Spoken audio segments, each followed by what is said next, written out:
بلوچستان کوئٹہ کے اندر ایک بہیمانہ قتل ہوتا ہے۔ کچھ کہنے سے تو قاصر ہوں، کیا کہہ سکتے ہیں اس طرح کے دردناک بہیمانہ اور ایک المناک واقعے کے اوپر انسان بے بس نظر آتا ہے،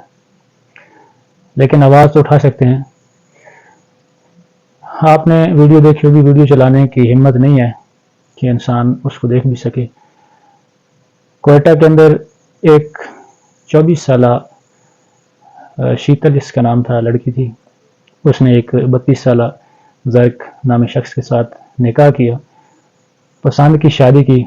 اور کسی تنہا گوشے میں رہنے لگے۔ گھر والوں کو جب پتہ چلا، قبیلے والوں کو پتہ چلا، تو انہوں نے رابطہ کر کے ان کو دعوت پر بلایا، اور دعوت پر بلانے کے بعد جرگے کے اندر بٹھا کر یہ فیصلہ کیا گیا کہ انہوں نے چونکہ اپنی مرضی سے نکاح کیا ہے، لہذا ان کو جینے کا کوئی حق حاصل نہیں ہے، اور نام نہاد جرگے کے اندر ان کو قتل کرنے کا فیصلہ کیا گیا، اور ان کو تقریباً 19 افراد کے مجمع کے اندر، جس میں محرم غیر محرم بھی ہوں گے، بھائیوں اور باپ کے ساتھ لے جا کر ان جوڑے کو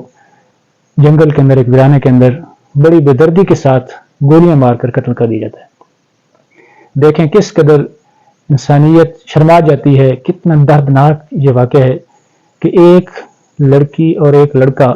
جن کو اسلام نے، اللہ نے اور پیارے نبی علیہ الصلوۃ والسلام نے حق دیا ہے کہ وہ اپنی مرضی سے نکاح کر سکتے ہیں، اور انہوں نے زنا کی بجائے نکاح کو ترجیح دی اور نکاح کے ساتھ اپنی زندگی بسر کر رہے تھے، تو اس کے اوپر گھر والوں کو، محلے داروں کو، قبیلے کو کس قدر اعتراض تھا، اور کس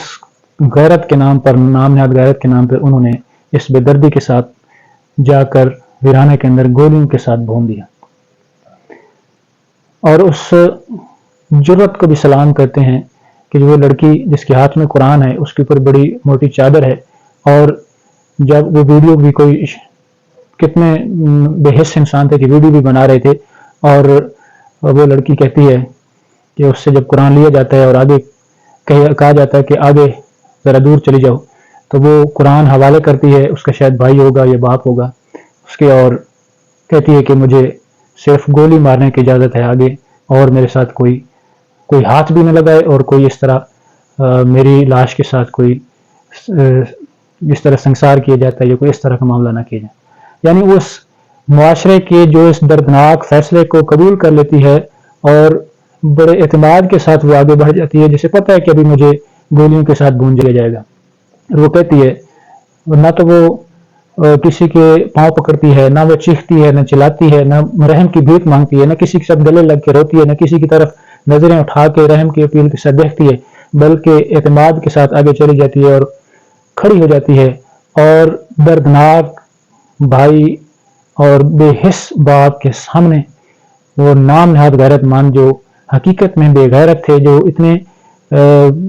غیر محرموں کے مجمع کے اندر اپنی بیٹی کو لا کر قتل کر رہے ہیں، اور صرف اس گناہ، اس اقدام کے اوپر کہ اس کا صرف گناہ جرم یہی تھا نا کہ اس نے نکاح کیا تھا، اور نکاح کرنا سنت ہے، اور اگر اس سے یہ غلطی ہو گئی تھی کہ اس نے گھر والوں کے اعتماد میں نہیں لیا تھا، تو پھر بھی اسلام کی روح سے ایک بالغ لڑکی اپنی مرضی سے اگر نکاح کرتی ہے تو وہ نکاح ہو جاتا ہے، اور اس سے اتنی غیرت کہاں سے آ جاتی ہے، لوگوں کے اندر ہمت کیسے آ جاتی ہے کہ ان کے جینے کا حق بھی ان سے چھین لیں۔ تو اس کے اوپر اور ہم کیا کہہ سکتے ہیں، اور یہ سوشل میڈیا کی طاقت ہے کہ وزیر اعلیٰ تک یہ پیغام پہنچا اور اس نے نوٹس لیا ہے، اور اس طرح کی بے شمار شیتل جو کیمرے کے سامنے نہیں آتی، لوگوں کے سامنے نہیں آتی، یا جو گھروں کے اندر ظلم اور جبر سہ کے زندگی گزار رہی ہیں، یا موت کو گلے لگا لیتی ہیں، اور بے شمار ایسے واقعات ہیں جو شاید ریکارڈ میں بھی نہیں آتے۔ تو ہم